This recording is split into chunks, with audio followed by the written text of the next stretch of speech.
Fala pessoal, para quem não me conhece ainda, meu nome é Bruno, eu sou um amante e apreciador de vinhos. Eu adoro essa bebida e nesse canal aqui eu venho trazer agora curiosidades e informações sobre esse mundo. Não sou enólogo nem sommelier, sou somente um apreciador. Então fique aqui com essas histórias e dicas maravilhosas que eu venho cada vez mais me aprofundando no mundo dos vinhos. E para começar esse vídeo de hoje, um brinde a nós. E eu acho que mais nada do que sensacional para começar realmente a falar de vinhos, a falar de toda essa bebida, que tem aí milênios de história na humanidade, nada mais justo do que falar do personagem principal, que é quem? A uva, é claro, Sem o conhecimento, sem a descoberta dela e sem a sua domesticação, não seria possível termos a produção de vinhos que temos hoje. E o vídeo de hoje é sobre isso, Sobre toda a história da uva e a domesticação dela. Toda não, Porque toda é muita coisa. Vamos lá? Vamos começar então com o início de tudo, Como eu falei, a domesticação dela. O que é uma domesticação? É igual o que a gente vê para os animais, Você pega uma planta silvestre e transforma ela numa planta de cultivo. Você deixa de depender do ambiente para a sua produção. Você vai cuidar dela, domesticá-la, botar num vaso, botar numa lavoura ou coisas do tipo. Quando que isso começou a se desenvolver? Período neolítico. Mais ou menos 8 mil anos, entre 10 a 8 mil anos atrás. Então, 8 a 6 mil anos antes de Cristo. Essa época, o homem ele deixou de ser nômade, fugiu a palavra agora, deixou de ser nômade e passou a ser sedentário. Ele começou a fazer o que? Os cultivos, começou a agricultura, a criação e tudo nesse período. E já, ali por volta de 8 mil anos atrás, houve as primeiras, foram encontrados os primeiros vestígios de vinho. E para isso eles associam também a domesticação da uva, que foi na região da Geórgia, no Oriente Médio, ali perto do Irã, ali foi onde começou, onde surgiram os primeiros frutos a serem relatados entre aspas, porque não havia escrito, sim vestígios, como uma ânfora suja com uma bebida, e ali veio vindo essas informações assim. Então, há 8 mil anos atrás, a uva começou a ser desbravada, e depois disso, várias pessoas vieram se especializando, várias civilizações vieram se especializando no seu cultivo. Vou dar um exemplo aqui. Então, antes a uva, para quem nunca viu ou imagina ver ela assim, tipo uma parreira, Acha que ela é ela é uma trepadeira, mas na verdade a videira, a planta, que dá a uva, a vinha, ela é um arbusto rasteiro e não algo que dá em parreira, Ela hoje é feito desse jeito porque foi sendo observado que essa é a melhor maneira para você ter uma ótima produção. As frutas não entram em contato com o solo, elas têm maior captação solar e assim vai. Essas técnicas foram sendo desenvolvidas no passar dos milênios e séculos. Mas vou dar um exemplo para vocês. Eu tive agora pouco tempo na Grécia e fui a Santorini. Santorini, as uvas não são criadas em parreiras, elas são no chão.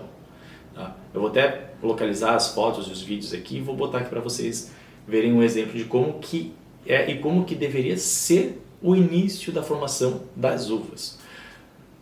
Depois do Oriente Médio, já aí a gente vai ter andado já alguns milênios, 3 mil anos atrás mais ou menos, 2 mil antes de Cristo, um pouquinho mais, um pouquinho menos, começamos a ter grande e marcada presença da uva nas civilizações egípcias e mesopotâmias.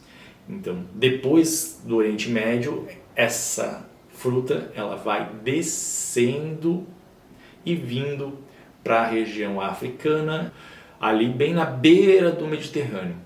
Ali o vinho ele começa a ganhar mais notoriedade. Então a uva, além de ser produzida como fruta, ela vinha também com o intuito de ser produzida para a bebida. Então ela deixa de ser só um alimento, ela passa a ser uma bebida, e uma bebida que cada vez vai ganhando uma importância maior, como até hoje nós vemos na cultura ocidental cristã, né, na católica ali principalmente, a presença do vinho dentro das igrejas. Então ele sempre foi muito associado a rituais, muito associado aos deuses. É uma bebida que ela realmente foi conhecida e vinda assim como um presente divino. Então ela teve sempre essa notoriedade. A uva, então, ela tem esse ar sagrado dentro das culturas e principalmente de algumas religiões. 3.000 anos atrás, então, começa todo o seu desenvolvimento dentro do Egito e Mesopotâmia. Nisso existe um intercâmbio muito grande e cultural com o oeste europeu. Ali nós temos quem? Grécia. Creta, ela é muito próximo do Egito. Ah, Bruno, muito próximo mesmo, coisa de assim, uns 500 quilômetros. Realmente eu vou pesquisar aqui, botar também um mapinha para mostrar para vocês a proximidade que Creta, a maior ilha do Mediterrâneo, uma ilha grega, tinha de proximidade com a África, tinha de proximidade com o Egito e também essa proximidade com a Mesopotâmia. Vindo para a Grécia, aí sim o vinho ele ganha muita força, né? Vocês estão vendo que eu estou falando aqui bastante sobre vinhos, né? Porque era para isso que a uva era manipulada. Ela tinha como fonte o vinho. Como a azeitona, né, na Grécia, ela era utilizada como alimento também, mas o foco da azeitona era o quê? Era o óleo, o azeite de oliva. O vinho não, a uva era o vinho. Então ela vai estar sempre associada com vinho nessas histórias que a gente vem buscando o início dela. Tá? Vindo para a Grécia, ela começa a ter uma grande disseminação. O terreno grego ele é muito bom para o crescimento das uvas. E eles dão uma importância muito grande, inclusive temos um deus grego que ele é responsável, né, pela vinho, pelas uvas e pelas festas, que é o deus Dionisos ou Dionísios. Para os romanos ele se torna futuramente o Baco. Dentro disso tudo nós temos os deuses gregos que trazem junto com eles, né, junto com o seu panteão, um deus exclusivo para essa bebida, para essa fruta. E ali ela se torna cada vez mais sagrada dentro da civilização. Roma abraça isso também e elas disseminam a uva pela Europa. Depois disso, a uva ela começa a ter praticamente produção em todo o território europeu. Vamos para a França. A França ela tem vários terroirs conhecidos, como Borgonha, Champagne, né, entre outros, que temos ali. Vocês andam, né, por Paris e tem alguns pontos assim que você vai encontrar vinícolas, uvas, né? Vinícolas acho que tem uma em Montmartre, mas você vai encontrar bastante parreiras de uva. A Grécia é similar, a Itália é similar. Então, é uma fruta que ela tem uma importância muito grande. E ela começa a ser disseminada por toda a Europa. Vem o que agora? O cristianismo. Depois que cai toda essa religião romana, eu vou botar como religião, né, que é a crença que eles tinham nos deuses e tudo, e passa o cristianismo a ser a religião oficial, as uvas elas começam a não ter mais tanto acesso à população, mas sim aos monges. Então a igreja ela se torna responsável por manter, né, a uva ainda no seu mercado, a uva ainda sendo produzida e não deixar a uva ser esquecida. Tá? Dentro disso, a Igreja Católica teve uma grande importância disso, além de trazer o vinho, né, como uma simbolização do sangue de Cristo. né? Então, essa simbologia dentro da religião, ela continua sendo muito importante. Então, ele acaba sempre estando junto, sempre estando presente, dentro de um simbolismo muito grande. Por isso que hoje a gente tem ainda muita força com a bebida, com o vinho, né? Tínhamos Egito, junto com o panteão egípcio, fomos para Grécia e Roma, junto com o panteão romano, e agora nós temos a Igreja Católica usando ele, a uva, em toda a sua celebração, com um simbolismo muito forte e muito presente. Nessa decorrência, nesse caminhar e dessa andança todo pelo vinho, chegamos nas Américas. Então, depois de 1500 ali, começam toda a parte de colonização e no futuro vem, junto com os imigrantes, a uva. Ela é uma bebida presente, ela é um alimento presente na mesa de muitos europeus. E com eles, ela vem junto. E aqui ela ganha muita força. E ela consegue também ser assim, produzida de muita competência. Hoje nós temos vinícolas, né, e produtoras de uva de grande potencial, América do Sul e América do Norte, disseminados em vários locais, desde baixa altitude até altas, né, até vários lugares ali na região dos Andes e assim por diante. E isso foi um ponto crucial para que a uva ela não tivesse entrado em extinção. Isso mesmo, a uva ela poderia ter se extinguido do mundo e hoje nós não conheceríamos uvas e nem vinho. Por que disso? No século XIX surgiu uma praga chamada filoxera. Tá? A filoxera ela é uma praga, um fungo, se eu não me engano, eu vou pesquisar aqui, vou botar a imagem do fungo também, que ataca as raízes da planta.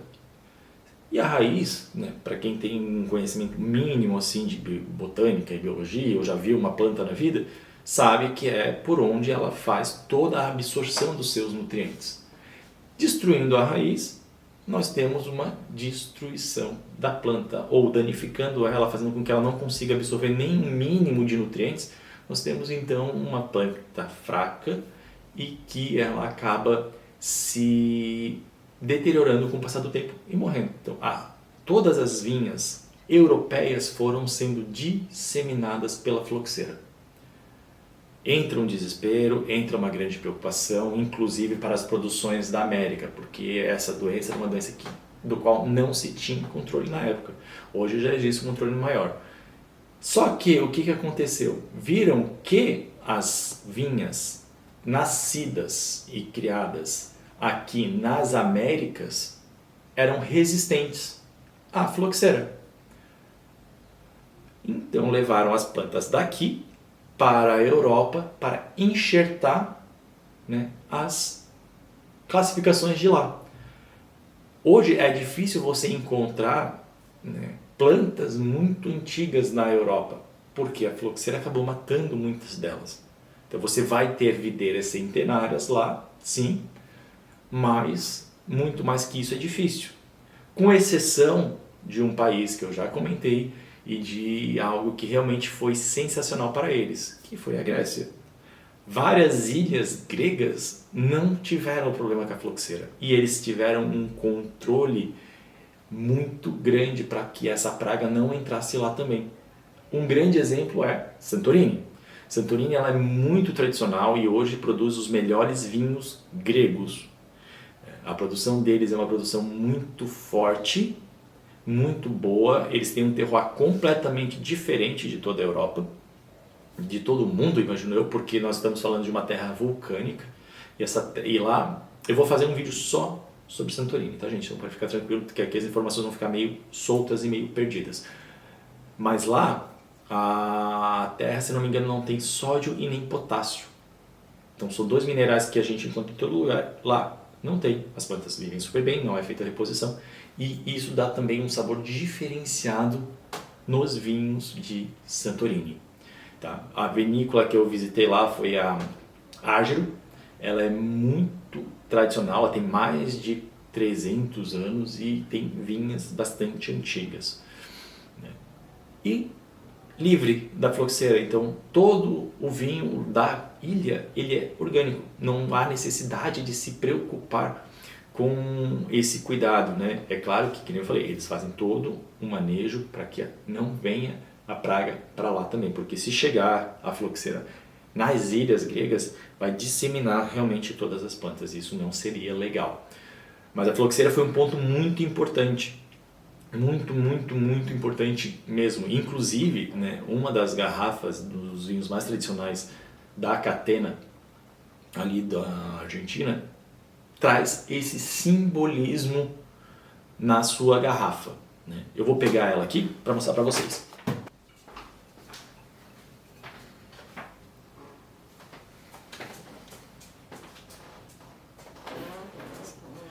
Então aqui, ó, nós temos, né, essa tradicional linha da Catena Zapata, que ela traz nela estampado, né? Então a primeira, né, simboliza a rainha que levou o Malbec para a Argentina, né? A gente tem a segunda mulher, que é a imigração, na verdade a pessoa que criou o Malbec, desculpa. Aí temos a segunda mulher, que ela representa a imigração, então, a vinda, né, dessa uva para a Argentina.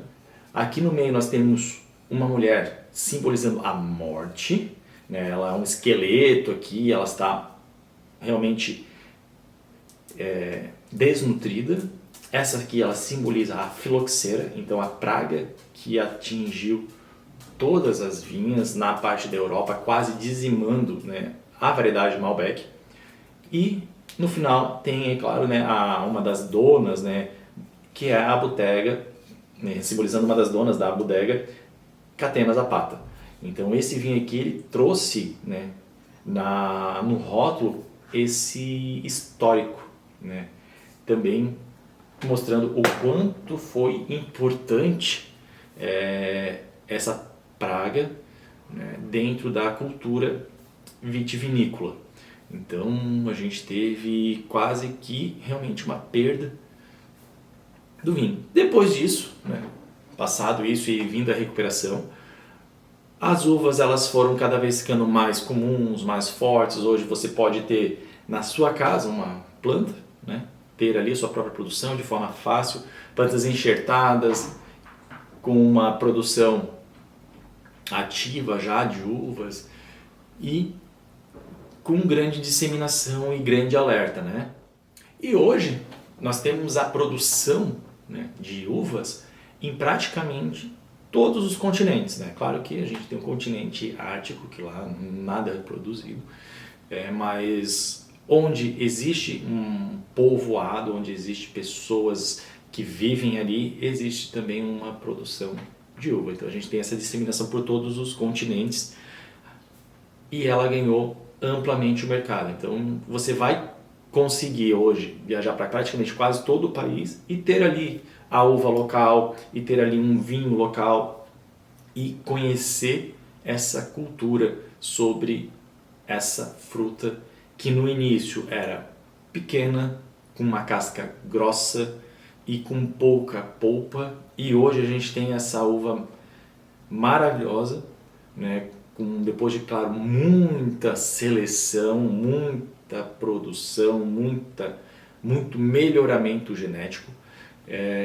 chegamos nesse patamar de uma fruta saborosa, com muita polpa, para você conseguir extrair o máximo de suco possível, e um sabor completamente diferenciado. Hoje no mercado você consegue frutas sem semente, com semente, sem caroço, né, doce. Então não tem mais aquela preocupação de você chegar lá e pegar uma uva assim que não fosse saborosinha, né? Eu lembro quando eu era criança só existia uva Niágara no mercado. Hoje, tem trocentos tipos de uva. Uva Niágara, uva europeia, uva grape, uva não sei o que lá, né? Uva com caroço, uva sem caroço, uva verde, uva rosa, uva preta. Então existe realmente uma variedade muito grande e cada vez mais vem surgindo essas variações para o consumo humano, né? As variações para a produção de vinhos, ela acaba não se tornando, não tendo muitas criações novas. A gente vai ver uma seleção dentro daquilo que a gente já conhece. Então, Brasil, a gente tem as uvas mais conhecidas, né? Hoje nós não temos, posso estar falando besteira, né? Que eu falei, eu não sou enólogo, eu não sou sommelier, eu sou um admirador e um apreciador da bebida e da fruta, né? Mas nós não temos uma fruta nossa. Ah, Bruno, como assim? Na Europa, principalmente, a grande maioria das uvas, elas têm o nome do lugar. Ah, então eu vou ter né, tu vai na Toscana, daí na Toscana tem o Brunello de Montalcino, que é onde? Que é Monte Altino, tem o Chianti, que é da região de Chianti, tem né, os vinhos e as uvas, elas têm o nome do lugar onde ela é produzida, onde ela se deu melhor. E aí, aqui foram trazidas uvas específicas, como Cabernet Sauvignon, Malbec, Merlot. Isso são estilos de uva que são produzidas em locais próprios, né, em outros países. Então, é o nome de uma localidade em outro país. Tempranillo é uma localidade, o DOC Ouro, né, que tem muitas uvas lá do Vale do Ouro, em Portugal. Isso é legal e é importante. Vai ter vídeos também falando sobre isso, né, então pode ficar tranquilo. E essa disseminação surgiu por aí e hoje nós temos em qualquer lugar, qualquer mercadinho, posto de gasolina, nós conseguimos comprar uma bebida de qualidade ou na feira, em qualquer mercado, nós conseguimos comprar uma uva de qualidade. Agora vem aqui, me deixa aqui nos comentários, o que você achou? Você sabia que a uva, ela quase foi dizimada pela praga? Você gosta ou não gosta de vinho? Qual que é o seu vinho preferido? Deixa aqui nos comentários também e já também fala o que você gostaria de ouvir de mim no próximo vídeo aqui do canal. Não se esqueça de curtir, deixar um comentário e também se inscrever no canal, que a gente vai estar trazendo vídeo praticamente toda semana para vocês aqui. Um abraço e até a próxima!